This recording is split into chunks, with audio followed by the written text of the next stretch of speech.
ora mengko to Kakang Hamsa. Wadiku Dimba iya. Layak to layak kentong tinatap titir mangungkung. Kentong tinatap titir mangungkung jebul kena keperdawan. Saka gedhe kantre pangestine Kakang Hamsa.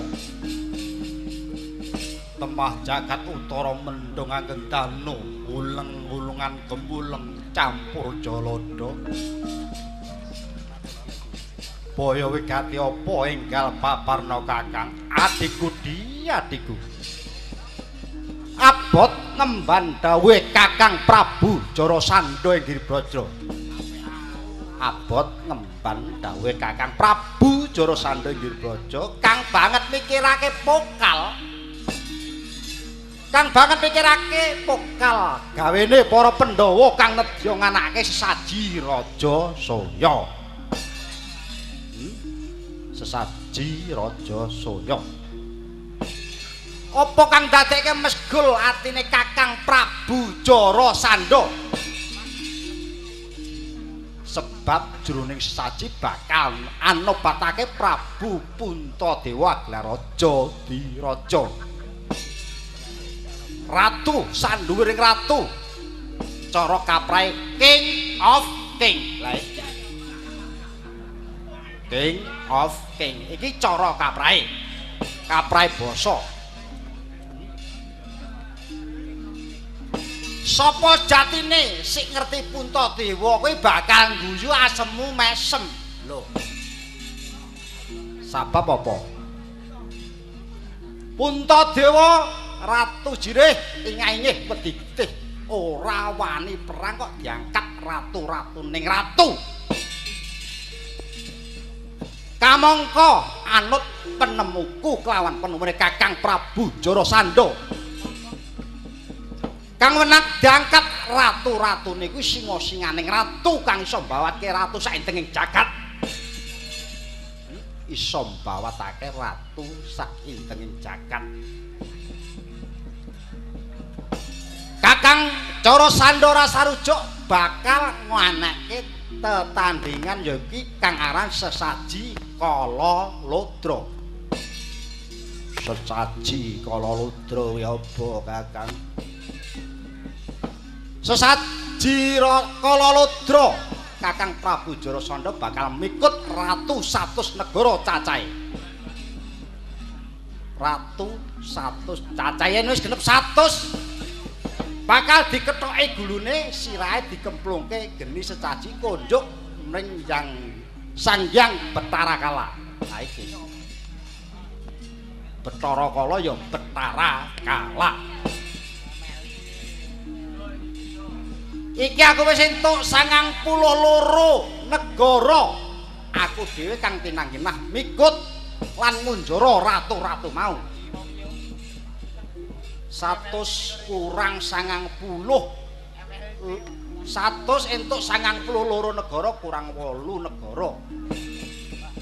Lu mau ana tetembungan luhuring budi. Lah iki kurang 8 negara mau ingkang luhur budi. Iki ratu-ratu negara-negara kang gawat sinungwingit. Sik diblekis Kakang Prabu Jarasandha. Sepisan Ngamarta, Ndarawati, Mandura, Kumbina, Wirata, Dwaraka, Pancala. Terus banjur parentahmu piye Kakang? Budal dina iki ora ketang colok lintang sambung obor. Jujuk negara Ndarawati sapa lena? Tugel gulune sirahe sowanke marang Kakang Prabu Jarasandha.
wonten dawuh Bos.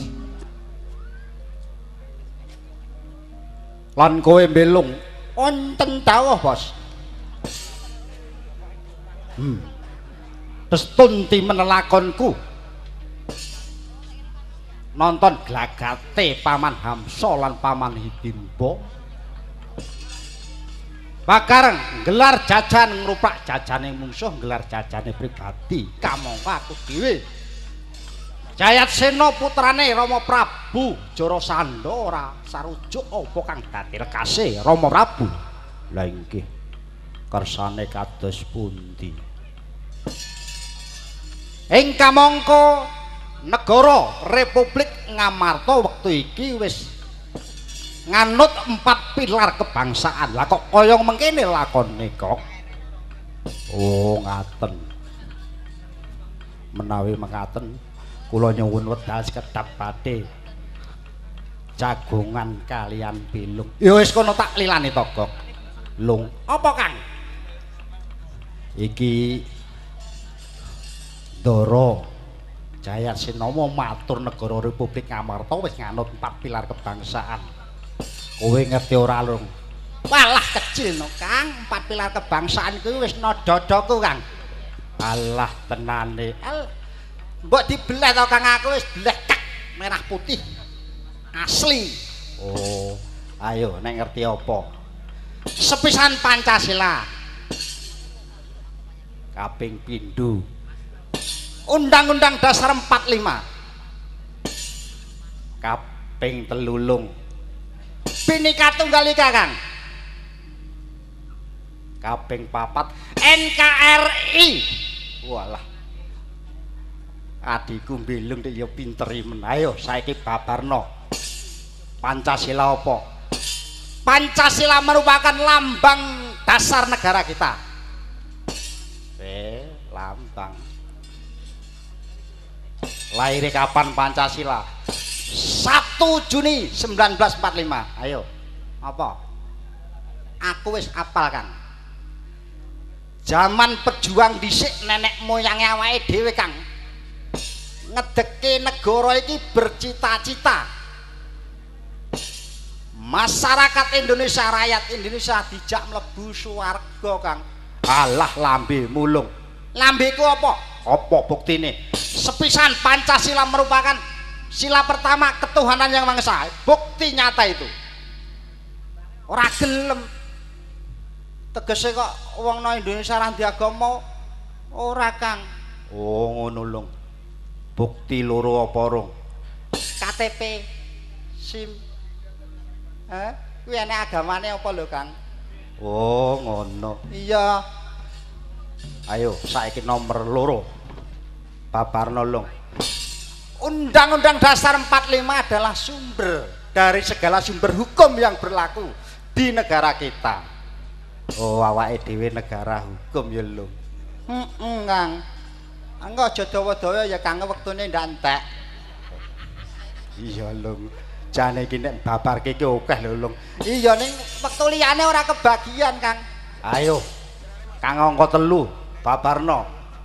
Mau Bhinneka Tunggal Ika. Ayo saiki. Bhinneka Tunggal Ika berbeda-beda tetap satu jua. Ayo, nadyan to beda agama, nadyan to beda suku. Tetap satu Indonesia, Kang. Oh, ngono Lung. Heeh. Wis keberbedaan iki nambahi kekayaan kita, Kang. Aja digawe pasulayan. Nek wong Islam kurangane wong Islam sing nutupi ya wong Islam. Ora wong Islam gontok-gontokan karo wong Islam. Wis perkara arek ngono rene barang gene Kang. Wong Islam sing nutupi wong Islam semono uga wong Nasrani. Kekurangane wong Nasrani sing nutupi ya wong Nasrani, ora bakal sing nutupi wong Hindu. Wong Hindu semono uga Kang. Bakune rakyat saya kakati hidup berdampingan saling rukun saling bau membau ojo dibedake masalah agama pandangan politik tugasmu saiki apa lu oh tugasku akeh Kang no kene tugasku ki meliputi geodemu Komsos aku iki makili kanca-kanca Babinsa sak nomburi kae lho Kang Mbok aku iki jane ya goblok dhewe paling junior iki aku. Ning nggih contoh lho Kang. Kanca-kancaku senior mburi kae jos-jos Kang. 4 pilar nek nerjemahke piyuh. Oh ngono lho. Ya bakune saiki ayo. Saiki kok kapti. Antara TNI, pemerintah desa Babin Kantipmas. Dadi nyambut gawe bareng karo masyarakat. Bondo desa dislametke. Lah kowe tentara renek sambung rapete apa-apa karo pemerintahan desa. Sing ngomong sapa? Ayo, sing ngomong sapa? Sing ngomong aku no lho. Oh, sik Kang tak jelaske Kang. Babinsa itu membina desa, membina perangkat desa, membina kepala desa, membina awake dhewe. Kabeh dibina. Sing ora bener dibenerke, sing bengkok diluruske. Nek nyambut gawe contone Kang. Ana filsafat dhuwur iki kudu dicatet. Nggih Dandim, nggih Pak Sekda, nggih Dan Ramil, nggih Pak Lurah, Pak Camat, Bu Sekcam dicuwatet kabeh. Ana filsafat dhuwur Janaka. Raden Janaka kae nondi-nondi nyengklit panah Pasopati. Oh dadi awake dhewe iki nondi-nondi ya nganggo Pasopati. Iya Kang, wedan lho kowe nondi-nondi nganggo panah. Lho iki filsafat Kang ora terus panah didendongi ngalor ngidur ora Kang. Oh. Filsafate apa lho? Pasopati. Raden Janaka njemparing apa-apa Kang? Dhuwure yang apa sikat karo panah Pasopati ratas kena kabeh. Lah saiki filsafate Pasopati pimpinan awake dhewe, ya aku dhewe ya pimpin aku kabeh. Yen nganggo Pasopati negara bakal aman jenjem makmur. Lah Dik, dawa imen randang mbok jelas-jelaske. Kosek Kang. Pasopati kuwi nek yen pimpinan nganggo Pasopati, panahke jebret mesti kena Kang. Contone apa? Pasopati kuwi ngepasno rasa karo ngepasno ati Kang. Kowe yen dadi pimpinan, kowe aja sik mbok kene iki Kang. Biathuk iki luput Kang. Utek iki enake mung nesu Kang.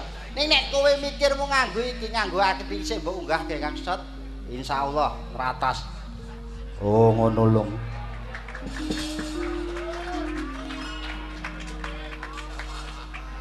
Pangapunten. Den, ya to Gok, apik kok. Apik. Awake dhewe sinau kabeh, dandani awake dhewe. Men cinta tanah air, men ngerti bela negara kaya ngapa Gok. Lha nggih kula lajengake. Niki wau nembe angsal 3 kirang setunggal. Lanjut to Gok, mirunggan wektune. Nuwun nggih. Ayo Lung. Bablasno. Pasopati wis jelas urung? Wis Lung. Saiki NKRI. Ah, dawa iki. Judule temane we ketahanan nasional karo 4 pilar kebangsaan Kang. Dadi masyarakat yo ben ngerti 4 pilar kuwi apa. Ayo Lung, sekeri dhewe, heeh. Negara Kesatuan Republik Indonesia tertuang dalam pasal 1 di Undang-Undang Dasar Negara Republik Indonesia. Negara Indonesia terdiri berpuluh-puluh 18.000 pulau Kang. Sing jaga awake dhewe sapa? Sing jaga negarane dhewe sapa? Aku, kowe kabeh masyarakat ya aparat. Oh ngono lho. Heeh. Nek cara amane piye lho? Iki amane iki sistem pertahanan Indonesia iki sistem pertahanan keamanan rakyat semesta. Dadi awake dhewe kabeh. Dadi pendidikan bela negara cinta tanah air kuwi ya kudu Kang. Oh ngono. Iki ngaturke sik anu Lung. Ngaturke panuwun sik karo kepala desa Karang Pelem karo Pak Carik perangkat desa panitia kabeh. Tepuk tangan untuk masyarakat Karang Pelem. Nah, ngono. Awake dhewe dadi Babinsa 3 sasina Karang Pelem iso wayangan ya Kang. Wah, kowe pinter alem. Iya. Aku cedhak Kang karo rakyat. Aku karo perangkat bala Kang. Karo pepadi bala. Alhamdulillah ndek kemendan dukung Kang. Dan Ramil dukung dan tim. Ayo saya antar ngadem Dandim anu Pak Bupati. Tepuk tangan untuk Dandim. Wah, elok. Dalange tentara sak-sake sik. Sak-sake sik. Ning lakone ketemu lho. Ketemu Kang. Iki manut temane. Oh iya. Manut temane Kang. Wis cukup. Engko disambung limbukan Kang. Yes ngono tak matur ndara. Sampun ndara. Togok. Ewang-ewang aku bakal gagalke apa sediane Paman Hamsa lan Paman Hidimpo. Yen ra iso gagalke apa wujude Paman Hamsa lan Paman Hidimpo mending aku ngendhat tali murda Togok lawan Belung. Monggo den kula dherekaken.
Wanci paklop rumutan sapa iki? Parat Setyaki, ayo arep apa? Goleki Sukresna. Sukresna ndi? Sari Minggiro bakal bablas nyekel Sukresna. Ayo ana Setyaki, mati legane ati. Wah. Wah. Whoa!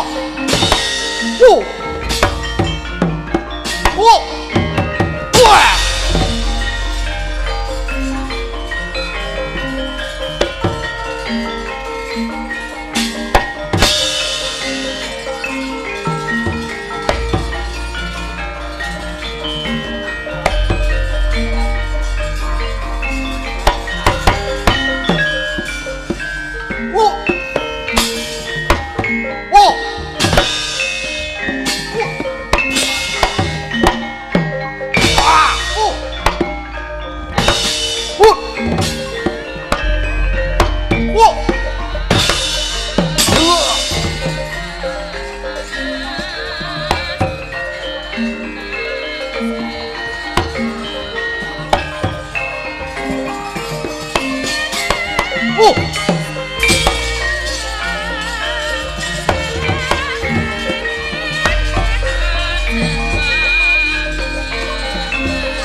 Ayo, hati-hati.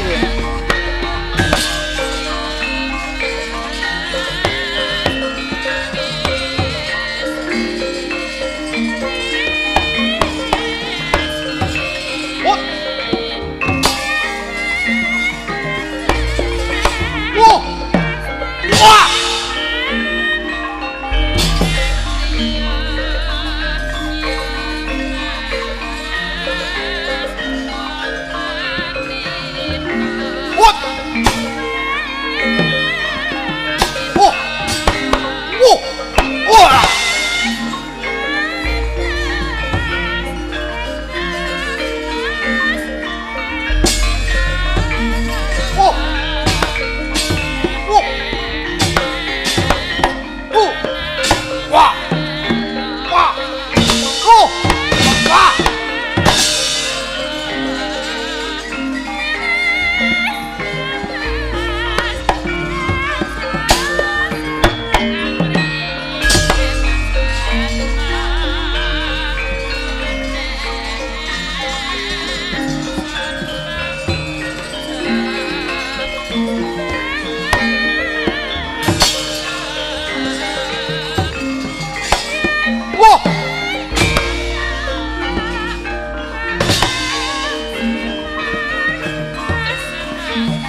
tangi nyambut gawe turu.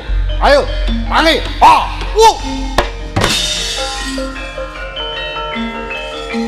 Woi. Aku urip mesti aki. Ayo.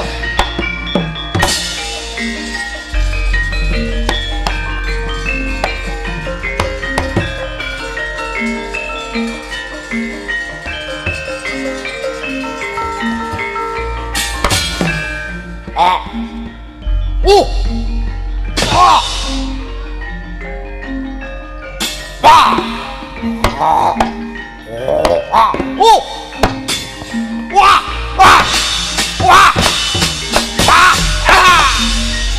Ah. Wah. Oi. Oh.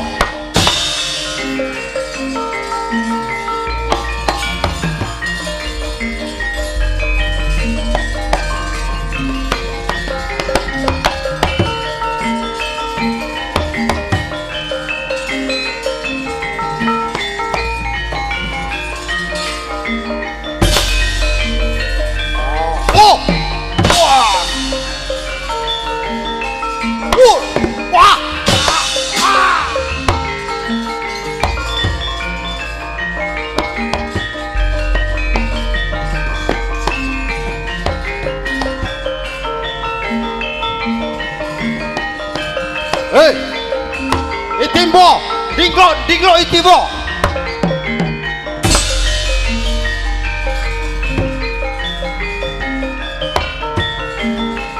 Ut, dinglo itimbo, dinglo.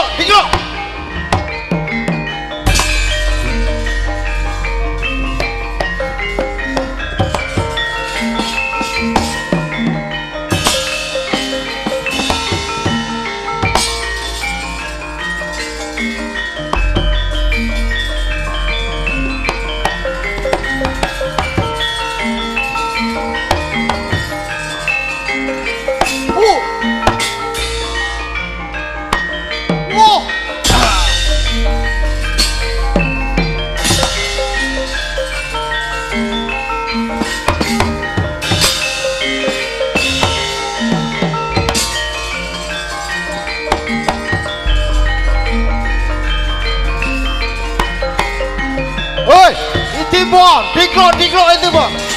Woi.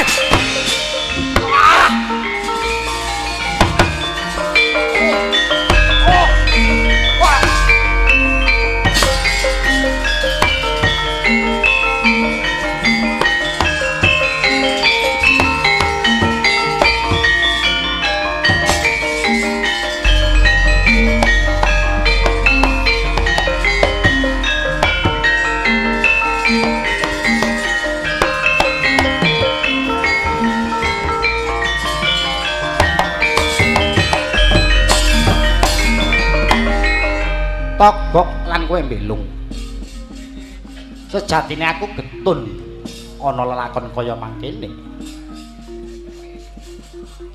Yen ngono punarpane Paman Hamsa bakal tak guwak nganggo angin Garuda supaya tibana sak tengahing Bengawan Silu kanggo sabanjure aku kelawan kowe Togok lan mbelung.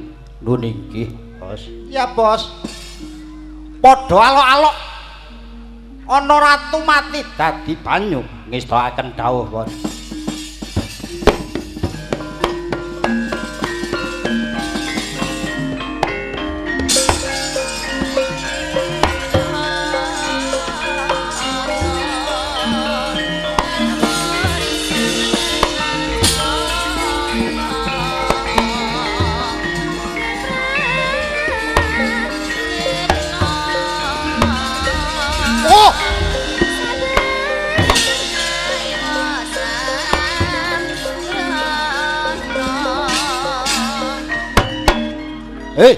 Ana ratu mati dadi banyu. Ana ratu mati dadi banyu. Ayo yoga-yoga melu ngomong. Ana ratu mati dadi banyu. Ana ratu mati dadi banyu. Ana ratu mati dadi banyu. Ana ratu mati dadi banyu. Ayo Lung terus Lung. Ana ratu mati dadi es. Oh iya. Ana ratu mati dadi banyu.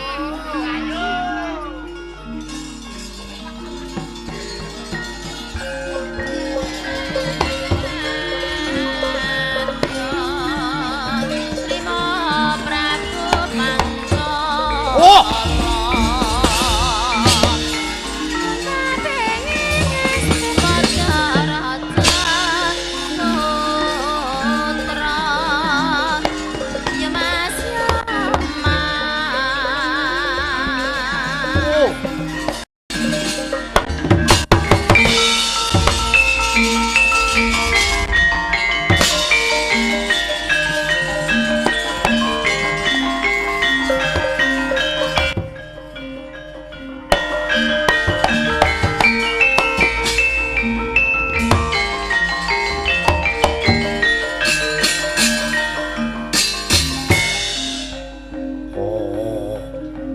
Togok wonten dawuh ndara nedhenge perang rame sorak ambata rupuh ana ratu mati dadi banyu sapa Togok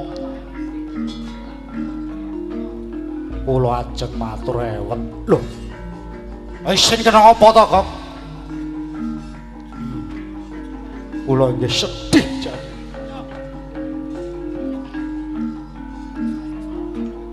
ajeng matur ewet kula nggih sedih.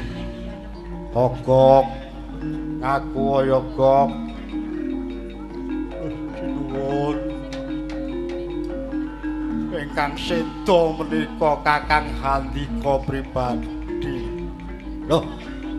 Kakang Hamsomati. Nuwun inggih. Kakang Hamsomati dadi banyu. Inggih, aduh Kakang. Aku tresna karo kowe Kakang, kowe mati aku melu mati.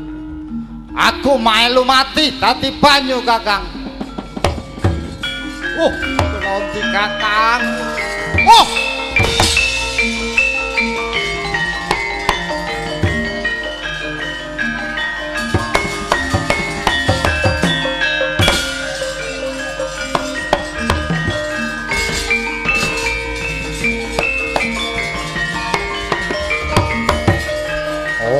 Kakang kowe nanti Kakang. Aku melu kowe Kakang.